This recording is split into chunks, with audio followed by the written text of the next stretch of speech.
The debt limit gridlock ends. Another battle is actually heating up, not just in Washington, but across the country. We're talking about the race for the White House. Joining us now with a look at how these bitter debt negotiations could play out in campaign 2012, our CBS News chief White House correspondent Norah O'Donnell, who will be covering, of course, the Democrat in this election, and CBS News political correspondent Jen Crawford, who will be covering the full field, but a lot of the Republican side, of course. Nice to have both of you here in studio as well. Great to be here. We know obviously how the president feels about this. The candidates who are on the trail, there are two who can actually vote on this.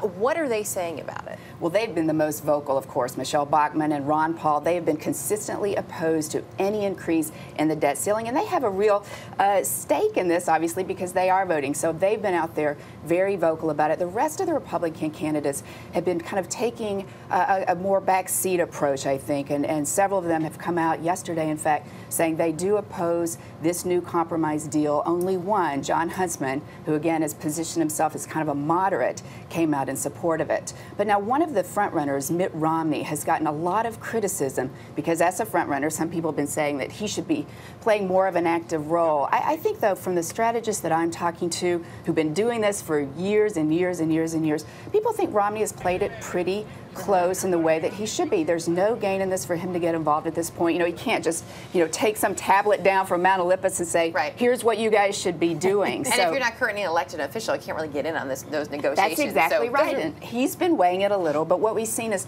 they've all kind of just been letting Washington let things unfold in the whatever way that it is. And now, of course, the question will be, moving forward, how much impact will this have on the campaign? How concerned is the White House about not only the ultimate decision that was made, but what it took to get there and the impact that could have on the campaign? Well, I think that everyone in Washington got bruised over this fight, and the president did too. But I think what's clear from the White House advisors that I'm talking to is that they believe that this is going to be a defining issue in the 2012 campaign. The size of government, who's best to govern in that time, who's best to govern the economy, who can be a deficit reduction leader.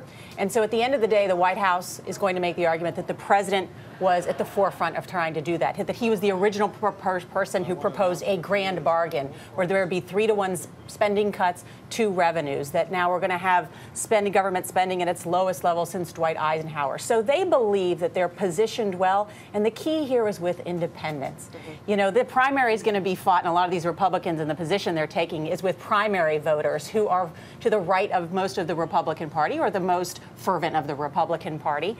And then, but the general election is going to be fought on independents that are in key states, these swing states, North Carolina, Virginia, Ohio, and Pennsylvania. And so I think the White House would say, look, we're in the middle on this. He looks like Mr. Compromise. And so they feel that that positions them well. But Republicans are not going to buy that. I mean, all they're going to say is, look, he's never been a debt reduction advocate. He had a chance to be a leader in this from the beginning. He was dragged into it. He was forced into it. He was fortunate enough that they struck a deal because, I think this is going to be one act in this long drama leading up to next November. The election is going to be about the economy, debt ceiling debate, one small part of this debate, but it's going to be about the economy and spending. And those are issues that Republicans believe they have the advantage on. Now, if we had defaulted, that would have been a huge issue in the campaign. Barack Obama, the first president to default in the history of the United States, Republicans would have made a huge issue out of this. But I think they feel like they came out of this